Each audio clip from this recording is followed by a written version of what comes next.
అందరికీ నమస్కారం అండి. దానఫలం ఎంత గొప్పదో అనే ఆసక్తికరమైన విషయం గురించి తెలుసుకుందాము. సర్వ ప్రాణుల పట్ల దయ ఉన్న వారికి దైవిక లక్షణాలు కలిగిన వారిగా చెబుతారు.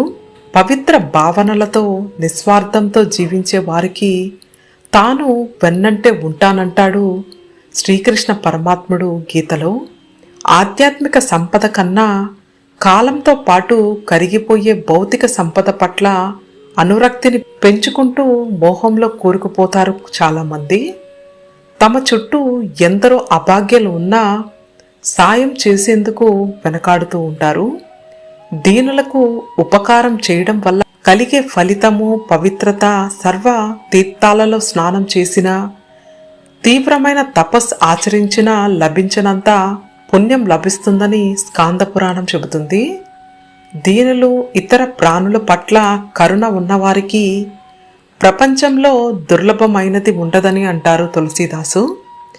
ఎవరైతే మనసును నిశ్చల భావంతో పరమాత్మ మీద ఉంచి అన్ని ప్రాణుల హితం కోరుతారో వారు నిర్వాణ బ్రహ్మాన్ని పొందుతారని చెబుతుంది భగవద్గీత.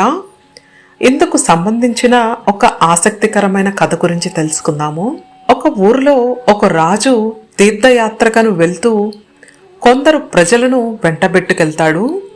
దారిలో ఒక వృద్ధుడు చలికి వణుకుతున్నప్పుడు రాజుతో సహా అంతా చూస్తూ ముందుకెళ్ళిపోతారు. ఓ రైతు మాత్రం తనకున్న 2 దోవత్తుల్లో ఒకదాన్ని ఆ వృద్ధునికి కప్పి వెళ్తాడు. ముందుకెళ్లేసరికి ఎండ తీవ్రత పెరుగుతుంది. అయితే నడుస్తున్న వారిపై మాత్రం మేఘాలు నీడనిస్తూ అనుకరిస్తూ ఉంటాయి. వారంతా కొంతసేపు ఒకచోట విశ్రమించి తిరిగి బయలుదేరుతుండగా ఒక మహాత్ముడు ఎదురై అడుగుతాడు, రాజా, ఎవరి గొప్పతనంతో మేఘాలు ఇలా మీకు నీడగా గొడుగు పడుతూ వస్తున్నాయో తెలుసా అని అడిగాడు. రాజు తన పుణ్య ప్రభావమని మనసులో అనుకున్న పైకి చెప్పలేక, మీరు ఒక్కొక్కరిగా బయటకు వెళ్ళండి, ఎవరి వెంట మేఘం వెళ్తుందో వారి పుణ్య ప్రభావం అని తెలుస్తుందని అంటాడు. మొదట రాజు ఆయనను అనుసరిస్తూ ఒక్కొక్కరిగా మిగిలిన వారు బయటకు వెళ్తారు. కానీ మేఘం కదల్లేదు. చివరికి రైతు వంతు వస్తుంది. అప్పుడు మేఘాలు అతన్ని అనుసరిస్తూ ఉంటాయి. అప్పుడు రాజుతో ఆ మహాత్ముడు, నీకున్న అపార సంపదలో కొంత దానం చేస్తూ తద్వారా పుణ్యం ఆశిస్తున్నావు. కానీ ఆ రైతు తనకున్న 2 దోవతుల్లో ఒకదాన్ని ఎలాంటి ప్రతిఫలం ఆశించకుండా ఇచ్చేశాడు.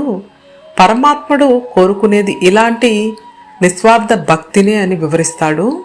జనకుడు, అశ్వపతి, దిలీపుడు వంటి కొంతమంది మహారాజులు ఎంతో సంపద ఉన్నా అదంతా భగవంతుడికి చెందిందని భావించడంతోనే వారి కీర్తి అజరామరమైంది. అహంకారం దానాన్ని కలుషితం చేస్తుందని, ఆర్భాటం కోసం గొప్పల కోసం చేసే దానం దైవత్వాన్ని కనుమరుగు చేస్తుందంటాడు రామకృష్ణ పరమహంస. ఇతరుల కోసం జీవించే వారే సజీవులని, కేవలం తమ కోసమే జీవించేవారు జీవశ్చవాలు అంటారు స్వామి వివేకానంద. నాది అన్న భావనతో కాక సర్వము బ్రహ్మమయం అనుకోవడమే అసలైన దైవీ సంపద అని అంటారు. ఓం నమో నారాయణాయ. ఓం నమో భగవతే వాసుదేవాయ. గోవింద హరి గోవింద.